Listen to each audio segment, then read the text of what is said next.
Shabbat Shalom, friends.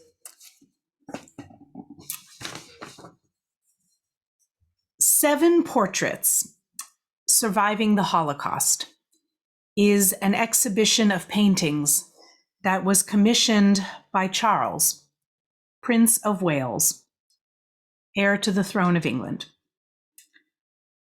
It was previously on display at Buckingham Palace, and soon it may be visited at the Palace of Holyrood House, the official residence of the British monarch in Scotland, in Edinburgh, until June 6th, 2022.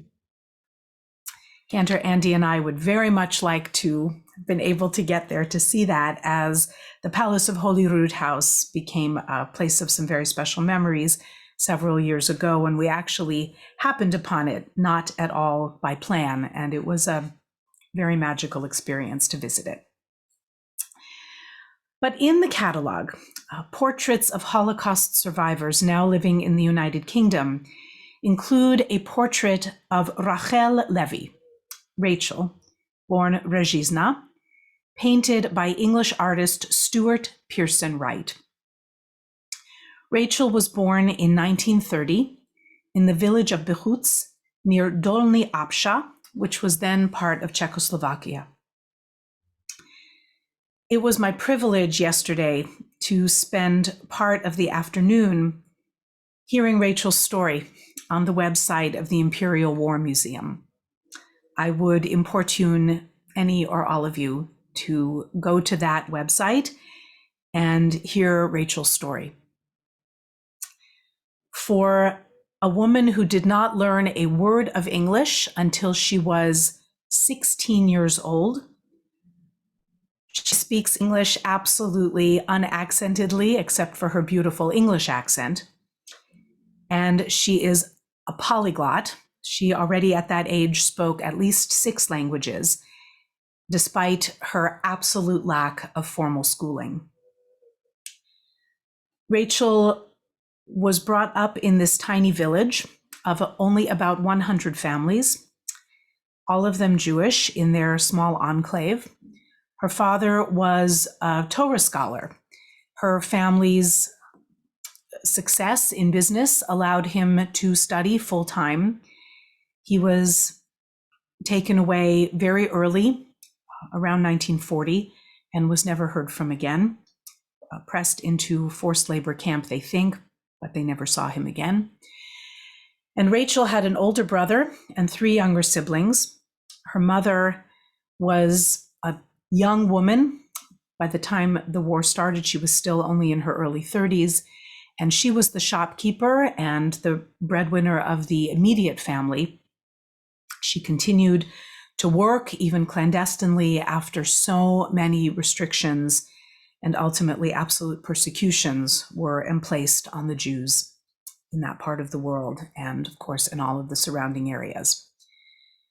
Ultimately, after being hidden in the forests and allowed to return to the village, the entire village was essentially liquidated. No one was to remain, and a very young Rachel ultimately found herself at Auschwitz. She was also at Bergen-Belsen, and the story of her survival is, as for all survivors, truly miraculous. I would bid you to hear her story in her own words, but the moment that she was selected for the gas chambers with her dear friend Zeldy and a number of other young women from her cell block, in the chaos that ensued, how they were able to escape and return to their barracks and survive subsequent selection is absolutely harrowing and extraordinary. She was ultimately reunited with one brother, her eldest brother. He lived into his 40s, but was really permanently damaged by tuberculosis, as were so many of the young men and very few of the young women, strangely, from that time. Thankfully, because of a large extended family, a number of whom went to British Mandate Palestine, which of course would become our state of Israel, Rachel was able to have extended connections with cousins, some aunts and uncles, and she went on and has gone on to live an extraordinary life, married with children, and for a long time, as for so many survivors, did not speak of her experiences until, with incredible friendships, supportive family, and very excellent trauma therapists, she was able to open up and share her story, and ultimately to be featured in this extraordinary exhibit of portrait art. Each of the 7 paintings, by the way, was painted by a different artist, none of them Jewish. And that was somewhat deliberate, I think, from what I can glean in an excellent story by a journalist from The Forward, Benjamin Ivory. And it seems to have been done on purpose to make sure that this experience crossed cultures and certainly crossed generations.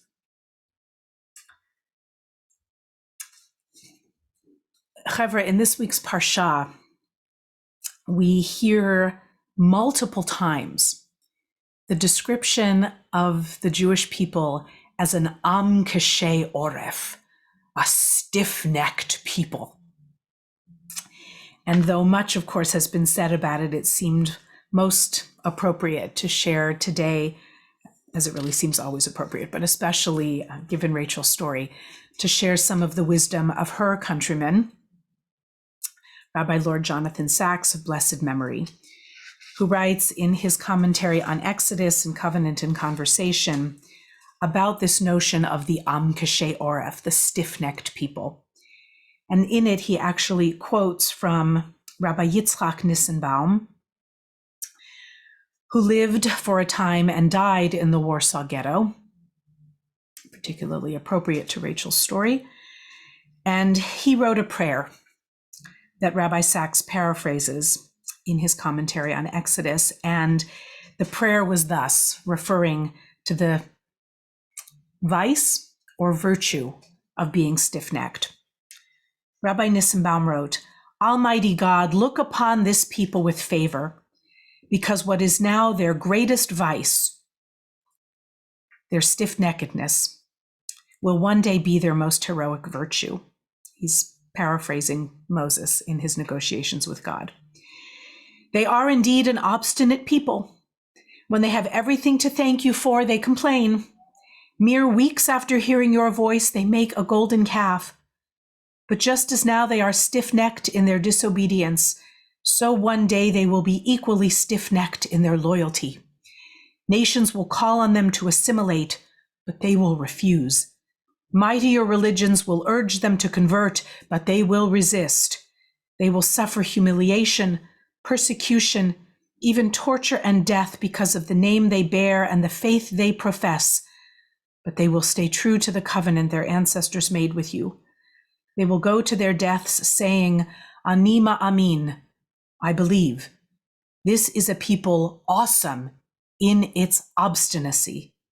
And though now it is their failing, there will be times far into the future when it will be their noblest strength."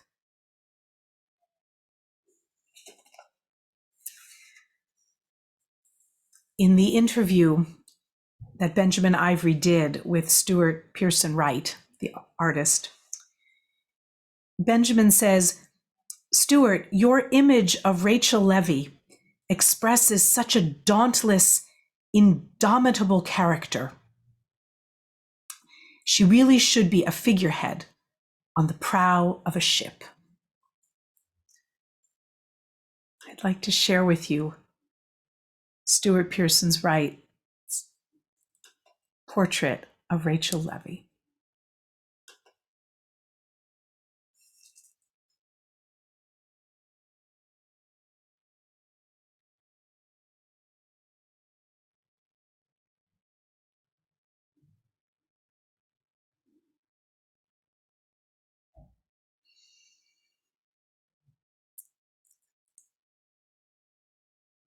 In this portrait, Rachel is wearing an official declaration, the British Empire Medal for services to Holocaust education and awareness.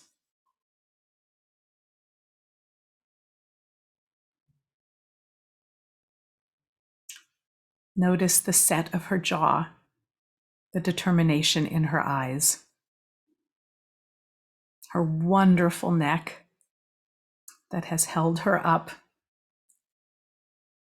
through all of these decades and with so much loss. Stuart Pearson Wright said, "Rachel is quite a small woman, 5'1" or 2. She's not going to beat many people in an arm wrestle. She's in her 90s. But despite her small stature, she has this incredible presence that is difficult to pinpoint. I put it down to a kind of dignity that she possesses. That's the characteristic of Rachel that I was really overwhelmed by. It goes round and round in my mind. When I try to think of what she's seen and experienced, and she still has that level of being okay with the world, perhaps it is a kind of forgiveness. Like the other survivors I met at the Palace exhibition, the humanity that they held onto in spite of their ordeals was overwhelming to me.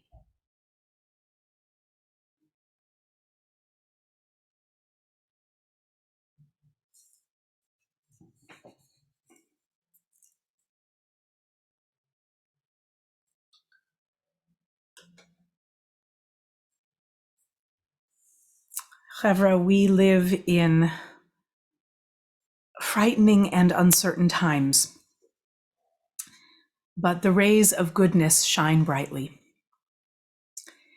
We are approaching the season of Purim, and Rabbi Sachs teaches that not by accident does the main narrative of the book of Esther begin with the words, "And Mordechai would not bow down." His refusal to make obeisance to Haman sets the story in motion, for Mordechai too is obstinate. There's one thing that is hard to do if you have a stiff neck, namely bow down. At times, Jews have found it hard to bow down to God, but they were certainly never willing to bow down to anything less.